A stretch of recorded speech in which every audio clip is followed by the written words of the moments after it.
नमस्कार साथियों, नौर भादरा की शिक्षा भूमि से एक बार फिर मैं नितिन शर्मा सृष्टि क्लासेस के ऑनलाइन प्लेटफॉर्म पर आप सबका बहुत बहुत स्वागत करता हूं दोस्तों। और जिस तरह से YouTube पर आप सब लोगों ने इतना ढेर सारा प्यार दिया है, ये प्यार बरकरार करके रखना। और अगर आप हमारे सृष्टि परिवार का अभी तक हिस्सा नहीं बने हैं तो वो लाल वाला बटन सब्सक्राइब वाला एक बार दबाकर और हमारे इस परिवार के सदस्य बन जाए। दोस्तों, जैसा कि अभी सीबीएसई के 10th के एग्ज़ाम हो चुके हैं और बाकी जो हमारा राजस्थान बोर्ड है उसके होने वाले हैं। कहीं न कहीं सबसे बड़ी ज़िंदगी में अगर एक फ़ैसला होता है ना शादी को छोड़कर, तो एक ही होता है कि 10वीं के बाद क्या करें। और इसके बहुत सारे अलग-अलग जवाब हो सकते हैं। और कोई आदमी आपको आके कहेगा कि देखो ऐसा है कि आप तो नॉन मेडिकल ले लो, आप कुछ ऐसा कर लो। मैं आपको एक चीज़ और ख़ास तौर पे बता दूं कि आप थोड़ा-सा इत्मीनान रखना इस वीडियो के दौरान, आप थोड़ा-सा धैर्य रखना। अगर आप अभिभावक हैं, अगर आप माता-पिता हैं, आप बड़े भाई हैं, बड़ी बहन है, फूफा है, फूफी है, कोई भी है और आपके घर में कोई छोटा बच्चा है, तो इस वीडियो के आखिर तक बने रहना। खूब सारी रिसर्च के साथ आया हूँ दोस्तों। शायद ये वीडियो अगर हज़ारों लोगों तक पहुँचता है और उसमें किसी एक बच्चे की ज़िंदगी संवर जाती है, तो ये वीडियो बनाने में मैं सोचूँगा मैं सफल हो। मेरा दावा है दोस्तों कि इस वीडियो को पूरा होते-होते जब आप आखिरी मिनट्स में पहुंचोगे, तब आप पाओगे कि आपको कहीं न कहीं वो आपका किक मिल चुका होगा, जिस किक के लिए आप बने हैं। सबसे पहले मैं आपको एक कहानी सुनाता हूँ। 10वीं के बाद क्या करें, क्या ना करें, चलता रहता है। दुनिया को सोचकर कभी फैसला नहीं करना, पड़ोसियों के कहने पर कभी फैसला नहीं करना। रिश्तेदारों के फ़ोन कॉल्स आते हैं 10th के बाद, और 10th के रिजल्ट के बाद आप कहाँ भेज रहे हैं, कोटा भेज रहे हैं, जयपुर भेज रहे हैं, आप इंदौर, पुणे, महाराष्ट्र कहाँ भेज रहे हैं बच्चे को।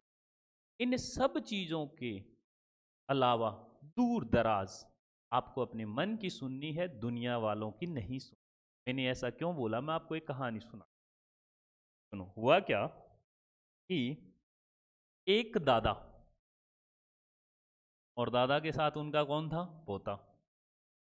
और इन दोनों के पास एक था गधा। अब ये कहीं दूर रास्ते में सफर कर रहे थे। अब ये जा रहे थे तो दादा पोता जो दोनों थे, उन्होंने गधे की डोरी हाथ में पकड़ रखी थी और गधा उनके पीछे पीछे जा रहा था। वो दोनों आगे आगे जा रहे थे। तो दुनिया वालों ने कहा कि दोनों की देखो कितनी मत, जो मत होती है ना, मती मारी गई है। कितने बेवकूफ लोग हैं दोनों दादा पोता कि इनके पास इनका गधा है पर ऊपर नहीं बैठ रहे हैं। ये बात जब उन्हें सुनी तो वो दोनों क्या किए, दादा पोता, वो दोनों उठे और गधे के ऊपर बैठ गए। मान लो ये गधा और इसके ऊपर दादा पोता दोनों बैठ गए। अब साहब थोड़ी दूर और चले तो दुनिया वालों ने फिर कहा, कुछ मिले लोग बाग, बोले कि कितने बेरहम हैं दोनों के दोनों, दादा और पोता। इनको शर्म नहीं आती कि इस गधे पे बैठे हैं और ये बेचारा जीव, ये जानवर, इसको ये तकलीफ दे रहे हैं। अब ये बात दादा पोता ने सुन ली तो इन्होंने कहा कि चलो एक काम करते हैं, नेक्स्ट स्टेज पर हम चलते हैं। ये गधा, तो दादा ने कहा बेटा ये काम करते हैं पोता साहब, तू बैठा रहे, मैं उतर जाता हूं। तो फिर ये कुछ दूर फिर चले, फिर दुनिया वाले मिले और उन्होंने फिर एक एग्जाम्पल क्या कहा, ये गधा, और उन्होंने कहा कि देखो कितना पोता बेशरम है, ये जवान तो गधे पे बैठा है और ये जो दादा है ये बेचारा बुजुर्ग पैदल चल रहा है। कैसे संस्कार दिए होंगे इस डोकरे ने, इस बूढ़े ने। अब दादा को और पोता को लगा ये तो मामला गड़बड़ हो गया। अब उसने क्या करा कि दादाजी अगली बार में ऊपर बैठ गए और पोता नीचे आ गया, गधा फिर आगे चल रहा है।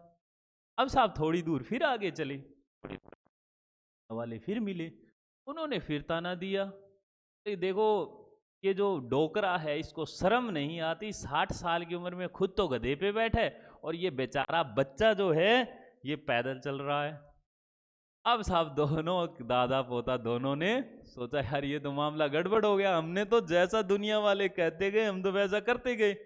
अब इन्होंने क्या करा कि ये दादा पोता दोनों नीचे और इन्होंने अपने हाथ पे इस गधे को उठा लिया। अब गधा इनके सर पे था।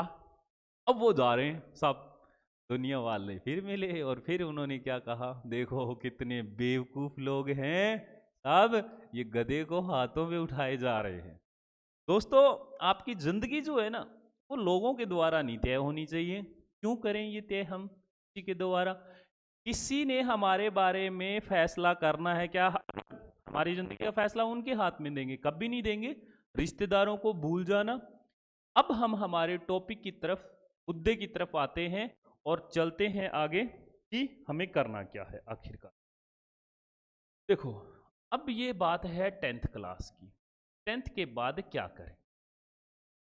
अब इसमें क्या होता है दोस्तों, सबसे पहले आप अपना ड्रीम को सोचो। ड्रीम को सोचो, आपका सपना क्या है, और फिर इस ड्रीम को विजन में बदल। आपका काम हो कुछ नहीं।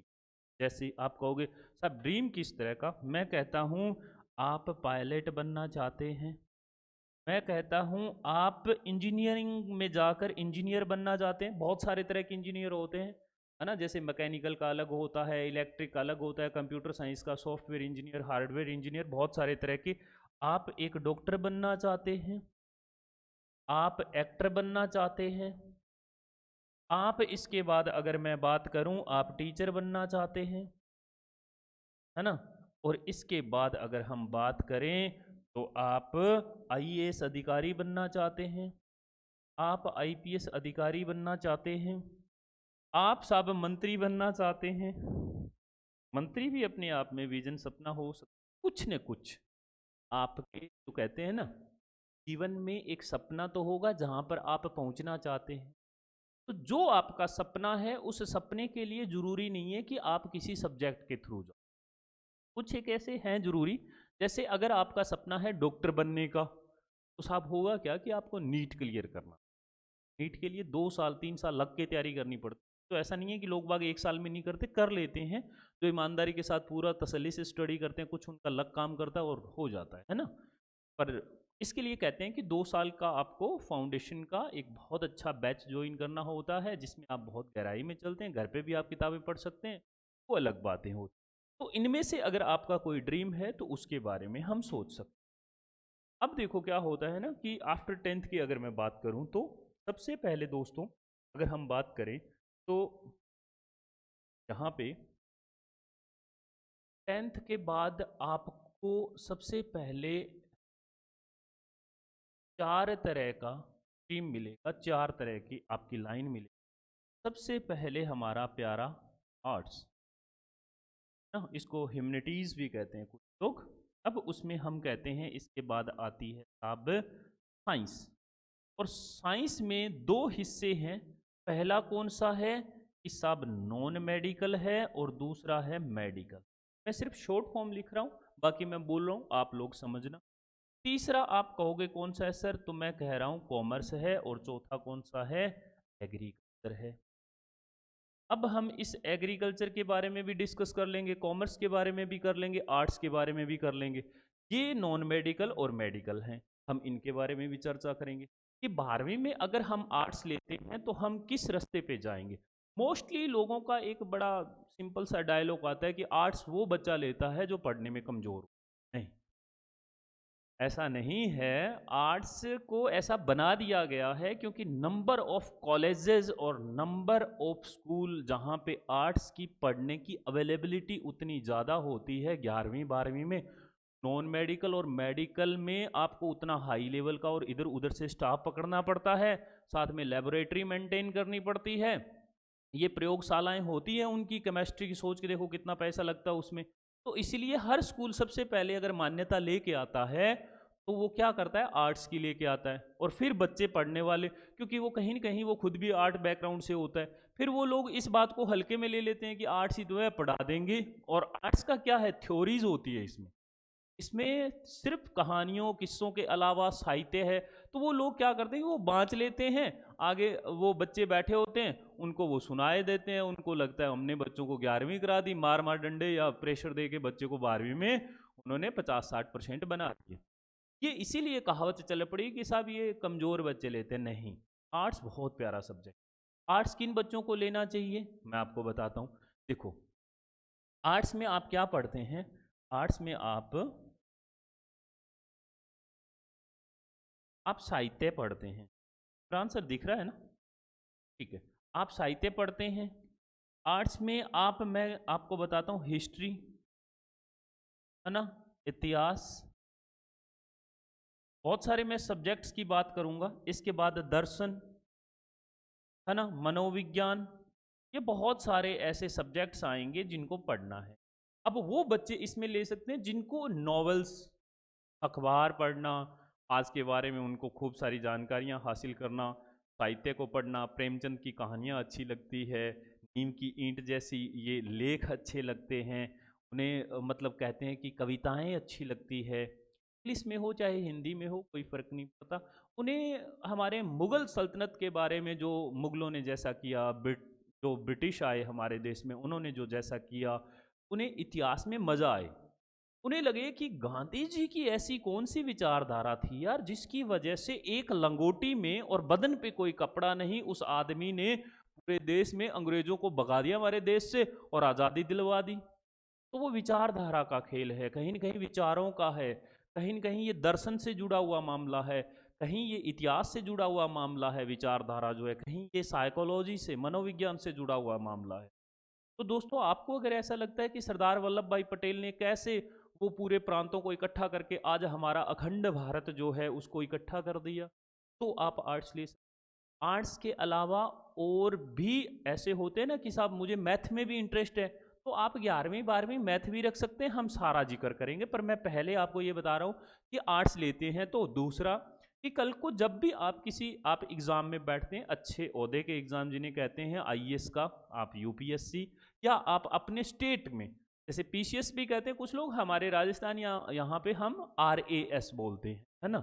तो आप अगर इन एग्ज़ाम में बैठते हैं तो आपको घूम फिर के इन सब चीज़ों को पढ़ना पड़ेगा, है ना, कि आधुनिक भारत के बगैर आप आईएएस नहीं बन सकते बिना जाने, कि पढ़ना ही होगा। जब बदल रहा था भारत, सोच के देखो पंडित जवाहरलाल नेहरू में ऐसा क्या था, जहां पे कहते हैं खाने के लिए अन्न तक नहीं था, वहां से देश को उस आदमी ने, ऐसी उसकी सोच रही हो। अब अगर इन सब बातों में आपको मजा आए, जैसे अब आप सुन रहे हैं मुझे, तो समझ लो आप कहीं न कहीं इतिहास के, साहित्य के, दर्शन के, ज्योग्राफी के, इनमें कहीं न कहीं आप अपना मन बना चुके हो बेटा। अब से पहले आपको सोचने की जरूरत नहीं है। आप अभिभावक हैं तो बातों बातों में जिक्र करें। अगर वो खड़ा होके चला जाता है बच्चा, आप गांधी जी की बात कर रहे हैं, तो समझ लो हमारे वाला इतिहास में इंटरेस्ट नहीं रखता है। अब देखो, दूसरा साइंस जो स्ट्रीम आता है, इसमें हम क्या करते हैं, इसमें हम एक चीज़ देखते हैं साहब, ये जो नॉन मेडिकल है, इसमें बच्चा क्या करता है, इसमें इंजीनियरिंग करता है साहब। ये इंजीनियरिंग, देखो इंजीनियरिंग भी हमारे देश के 3 संस्थान है। पहला आईआईटी, ये कहते हैं साहब अपने आप में बहुत तगड़ा मुकाम हासिल हो जाता है, कहते हैं जन्नत है ये नॉन मेडिकल वालों के लिए। दूसरा स्टेट इंडिया लेवल की, जैसे हम कहते हैं ना कि साहब एनआईटी, एनआईटी, तो ये एनआईटी क्या है, नेशनल इंस्टीट्यूट ऑफ टेक्नोलॉजी, ये इंडियन इंस्टीट्यूट ऑफ टेक्नोलॉजी है ना। अब उसके बाद अगर हम बात करें तो स्टेट लेवल की आ जाते, ये देखो ये गवर्नमेंट कॉलेजेस होते हैं, स्टेट में कुछ गवर्नमेंट होते हैं और कुछ प्राइवेट होते हैं। ऐसे ही अगर मैं इंडिया लेवल के अगर बात करूं इंजीनियरिंग कॉलेजों की, तो उसमें बहुत सारे प्राइवेट कॉलेजेस हैं, बहुत सारे गवर्नमेंट कॉलेजेस हैं। तो प्राइवेट कॉलेजेस की उतनी हाई फीस होती, मैं किसी यूनिवर्सिटी या कॉलेज का नाम नहीं लूँ क्योंकि मुझे इसके लिए पैसे नहीं दिए गए हैं, और ये कोई प्रमोट करने के लिए, ये मेरे सभी बच्चों को प्यारे से जो 10वीं करके आए उनके जीवन को ठीक ढंग से आगे चलाने के लिए है, अगर ये उनके सही से समझ आ जाता है। अब देखो इसके लिए क्या करना होता है साहब, इसके लिए आपको आईआईटी जेई का पेपर देना रहता है। ये हम आगे चर्चा करेंगे, जॉइंट एंट्रेंस ये एग्जाम की बात करें, एग्जामिनेशन की।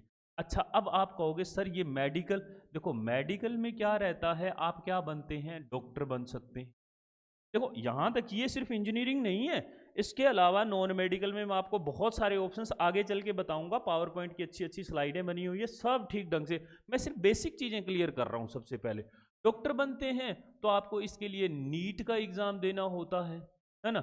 इसको नीट का एग्जाम दोगे तो फिर वही कि साहब आप डॉक्टर बन जाते हैं। डॉक्टर किस तरह के साहब, सबसे पहले तो आप एमबीबीएस, उसके बाद अगर हम बात करें तो बीडीएस हो गया। अब इसमें भी वही गवर्नमेंट और प्राइवेट कॉलेज है ना।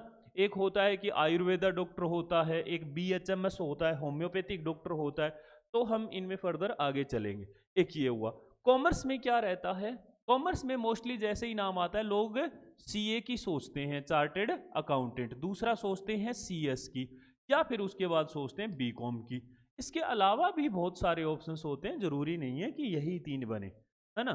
तो ये तो सीए तो अपने आप में हमारे देश की एक फ्रीडम बॉडी होती है जो आपसे लेवल 1 में 4 पेपर लेती है। अगले ही साल फिर लेवल 2 होता है इसका, और उस लेवल 2 में फिर आपके 8 पेपर होते हैं। फिर 3 साल का गैप पड़ता है, फिर आपके लेवल 3 आता है और उसमें वो आपसे फिर 8 पेपर लेती है। तो इस तरह से आप सीए बनते हैं। इसमें थोड़ी सी तपस्या ज़्यादा करनी पड़ती है, बाद में आपको ठीक ढंग से काम मिल जाता है। नॉन मेडिकल में कौन छात्र जा सकता है, जिसको कुछ जोड़ घटाने में मजा आए। सिंपल सी बात है। कैसे, जैसे पृथ्वी क्यों घूम रही है, ये वैसे दर्शन का भी है सवाल, पर पृथ्वी क्यों घूम रही है ये विज्ञान का भी है ना। कहीं तो घूम रही है। सूर्य इधर से ही क्यों उगा, ये सब चीज़ें कुछ एक फिजिक्स से संबंधित है।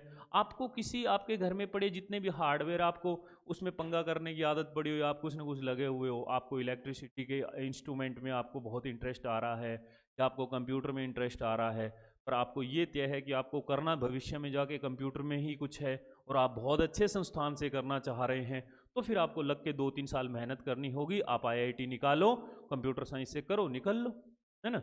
और मैं आपको बता दूं कि जो हमारे गूगल के सीईओ है सुंदर पिचाई, वो भी तो आईआईटी से ही निकले हुए हैं। बहुत सारे ऐसे हैं जो आईआईटी से निकले हुए हैं।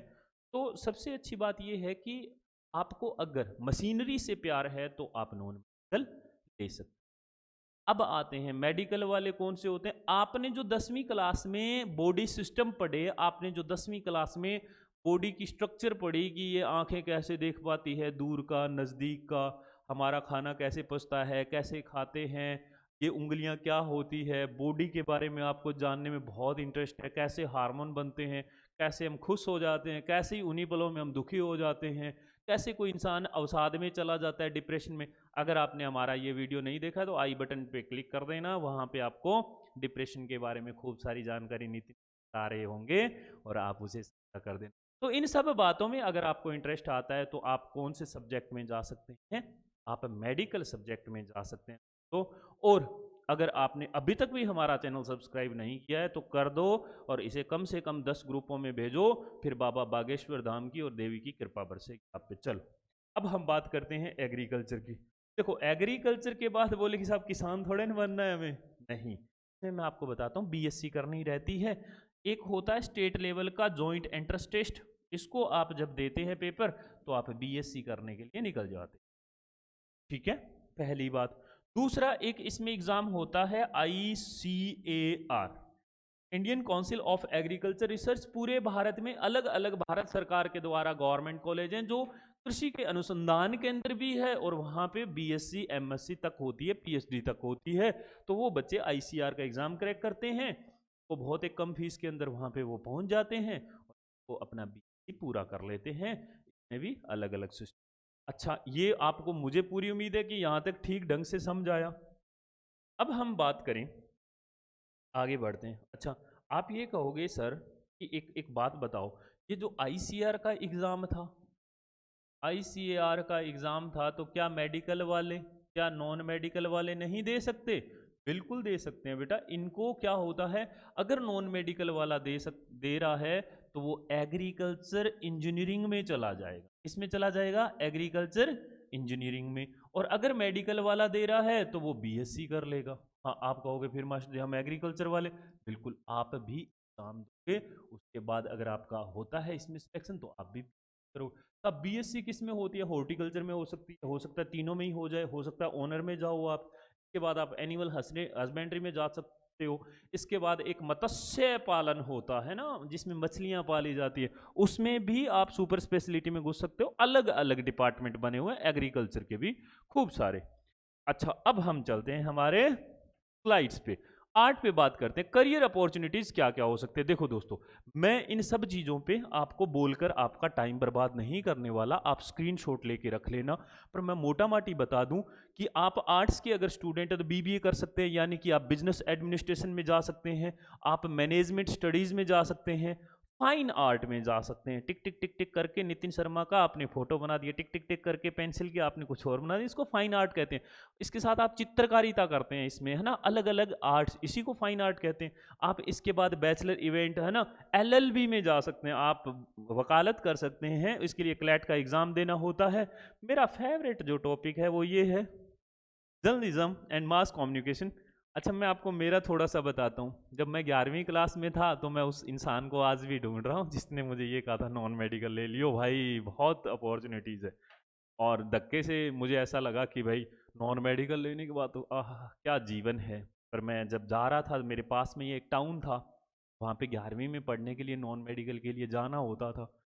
तो मैं रास्ते में जा रहा था, मुझे एक दिन 2 पेपर मिले, 2 कागज़ मिले, रास्ते में ही पड़े थे, मैंने उठाए, उसमें पढ़ा तो ओशो नाम के एक दार्शनिक हुए हैं हमारे देश, और उन्होंने उनकी जो कहते हैं ना कि साहब उनकी जो हमारे समाज को लेकर उनका नज़रिया और इस ज़िंदगी को लेकर नज़रिया, ईश्वर को लेकर नज़रिया जो था वो अलग ही था। तो उसमें पहला सवाल लिखा हुआ था, उनके कुछ उत्तर दिए हुए थे सवालों के। उसमें पहला सवाल था कि इस जहां में मतलब सृष्टि कितनी है, सृष्टि कितनी है, जगत कितने हैं। तो मैं बस क्वेश्चन पढ़ते हैं, ये तो बहुत सिंपल सवाल है, हम बता ही देते हैं, एक ही तो है पृथ्वी, और कितनी है। फिर जब मैंने उसको पढ़ा तो मेरे तोते उड़ गए, सारे के सारे भाग के। कैसे? उसमें लिखा हुआ था इस जहां में जितने जीव जंतु प्राणी बैक्टीरिया वैक्टीरिया सब मिला के है ना, उतने संसार हैं। हमें और इंटरेस्ट आया पढ़ने में, यार ये सही है मामला भाई, इसने तो अलग ही गेम खेल दिया। अब जब मैंने उसको पढ़ा तो पता चला कि नितिन का अपना एक संसार है, आप जहां से मुझे सुन रहे हैं आपका अपना संसार है। देखो ये दर्शन की बात है, वैसे तो पृथ्वी एक ही है, पर सबका अपना अपना संसार है। उस संसार में कुछ एक लोग एक दूसरे से जुड़े हुए हैं, बाकी सब किनारा है। वैसे ही जैसे हमारी पृथ्वी है, इसमें अपने आप में ये संसार बसा हुआ है, ना जाने कितनी ऐसी पृथ्वी बसी हुई है इस गैलेक्सी में, इस ब्रह्मांड में, जहां पे जीवन निवास कर रहा है, लोग बाग हमारी तरह ही जी रहे हैं। तो ये जो बातें थी ये मुझे उस दिन से लेकर खींचे जा रही थी। अब हम चलते गए, हम मुंशी प्रेमचंद को पढ़ते थे, हम अगेय को पढ़ते थे, हम कहानियां किससे पढ़ते थे, हमें तो वो अच्छा लगता था। लिए हमने नॉन मेडिकल, 12वीं में भी अकल नहीं आई भाई साहब को, नॉन मेडिकल। फिर हम चले गए हमारे कोटा, और वहाँ पे जाके हमने इंजीनियरिंग की तैयारी करी। और फिर बाद में पता चला कि इंजीनियरिंग में ये वाला आजकल ये ठीक नहीं है मामला, फार्मेसी में घुस चलते हैं, तो हमने फार्मेसी में घुस गए। फिर बाद में पता चला, फाइनली जब फार्मा 2014 में मैंने पास किया, और 2016 में जाके पता चला कि या तो मैं मास कम्युनिकेशन से करता, जिसमें मुझे इंटरेस्ट था बोलने में, लोगों के साथ बात करने में, पब्लिक स्पीकिंग में, और या फिर मैं साहित्य का स्टूडेंट होता तो किसी न किसी कॉलेज में या स्कूल में पढ़ाता, तो मैं अपने आप में खुश रहता। दोस्तों फाइनली घूम फिर के आया यहीं पे, इसी मंच पे, जैसी चाहा वैसी रहा। कभी मत भूलना, मैं आपको फिर कह रहा हूं, आप पहुंचोगे वहीं जहां आपकी चाह है, तो क्यों ना आज ही पकड़ लें। अब दूसरा, फैशन डिजाइनिंग में कुछ बच्चियां जो है वो इसमें ज़्यादा इंटरेस्ट रखती है, उनको कपड़े स्टिच करने में, उनके डिज़ाइन बनाने में। बोले साहब ये ऐसे वाली फ़्रॉक होनी चाहिए, ये शादी के लिए ये ठीक है मामला, और इसके लिए ये ठीक है। अलग अलग कपड़े अलग अलग ढंग से स्टिच किए जाते हैं। सोशल वर्क में आप जा सकते हैं, ये बहुत सारे, होटल एडमिनिस्ट्रेशन में जा सकते हैं आप, हॉस्पिटलिटी में जा सकते हैं, और बीए इन हिस्ट्री, बीए इन हिंदी साहित्य, जैसे भी ये बहुत सारे। अब आप जो बच्चे आर्ट्स के हैं या नॉन मेडिकल के हैं या फिर आप मेडिकल के हैं, आपको एक और सरकार ऑप्शंस देती है दोस्तों। वो कौन सा ऑप्शंस होता है मैं बताता हूँ। एक CUET का एग्जाम होता है 12वीं के बाद, ये आफ्टर 12th होता है, और हमारे देश की है ना कॉमन यूनिवर्सिटीज एंट्रेंस टेस्ट होता है। हमारे देश में क्या होता है, जितनी भी टॉप यूनिवर्सिटीज़ है उसमें आप जा सकते हो। अगर आज आप 10वीं के बच्चे हैं तो आपके लिए ये इतना मैं खुल के नहीं बताऊंगा, फिर भी जानकारी चाहिए तो हमारे इस आई बटन पे टच कर लो। CUET के बारे में कंप्लीट जानकारी मिल जाएगी। जैसे JNU होता है ना, BHU बनारस हिंदू विश्वविद्यालय हो गया, जामिया मिलिया इस्लामिया यूनिवर्सिटी हो गया, अलीगढ़ यूनिवर्सिटी हो गया। ये बहुत सारी यूनिवर्सिटीज़ हैं जहाँ से आप 12वीं के बाद BA BSc कुछ भी कर सकते हैं। वहाँ पे ऐसा कुछ नहीं होता कि आप आर्ट्स से आए हैं तो आर्ट्स से ही करोगे। वहाँ पे तो इनका पेपर पास करना होता है, जिस सब्जेक्ट के साथ आप पेपर पास करोगे उसमें चले जाओगे। अब हम चलते हैं आगे। देखो आर्ट्स में और क्या क्या है, आपको इंग्लिश आप एक सब्जेक्ट में रख सकते हो। आप इन्वायरमेंट एजुकेशन, देखो फिलोसफी आपके पास एक सब्जेक्ट होता है जिसको कहते हैं दर्शन शास्त्र। आप साइकोलॉजी, मैंने बताया ना, मनोविज्ञान, बहुत अच्छे सब्जेक्ट हैं बेटा। ये आपको लगता है कि ये बहुत हल्के में हैं, ये इंटेलिजेंट लोग नहीं पढ़ते, तोते सूख जाते हैं। अगर धक्का करके कोई आदमी पढ़ रहा है और इंटरेस्ट से पढ़ता है तो आह, क्या यूं समझो कि बस प्यासे को पानी मिल गया।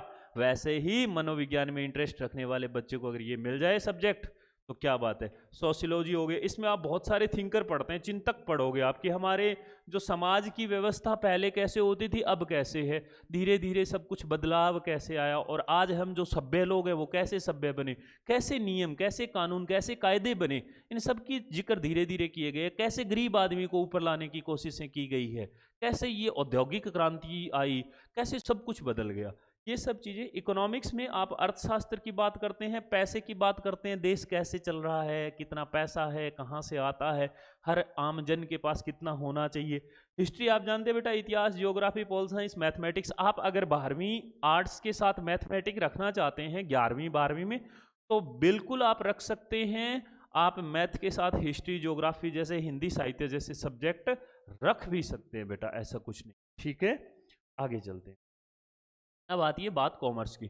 इसमें हम बहुत सारा नहीं करेंगे, प्रोफेशनल कोर्स की बात करें वही CACS हो गया जो मैंने बताया। दूसरा एक ICWA होता है जिसको institute of cost and work accountants of India, chartered accountant के लिए मैंने बताया था। CS होता है कंपनी सेक्रेटरी, इसके लिए भी आपका 3 या 4 साल का वो कोर्स रहता है, प्रोफेशनल कोर्स होते हैं।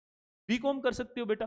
BCom के बाद आपको भी पता है कि आप B.Ed करते हैं या MCom करते हैं, फिर PhD के लिए भी आप आगे बढ़ सकते हैं, आप टीचिंग लाइन में जा सकते हैं।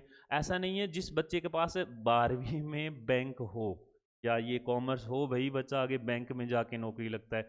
बहुत सारे इंजीनियरिंग किए हुए लगते हैं, मेरे बहुत सारे ऐसे साथी हैं जिन्होंने फार्मा करने के बाद वो बैंक में लगे हैं।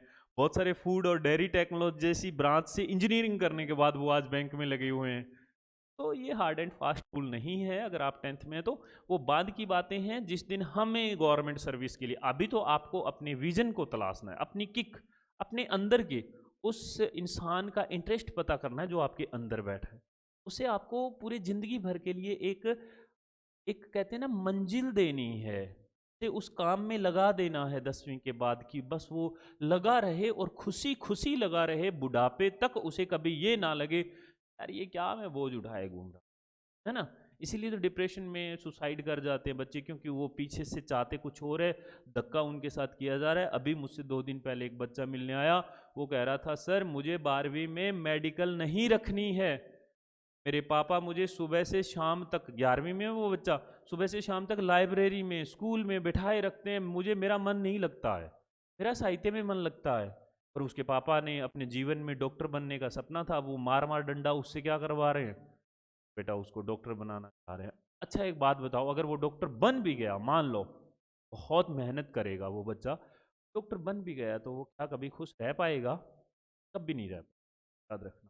वैसे ही आपको अपने अंदर बैठे इंसान को कुछ ऐसा मुकाम देना है जो आपके पूरे जीवन भर उस काम को, उस मंजिल को हासिल करते करते वो खुशी।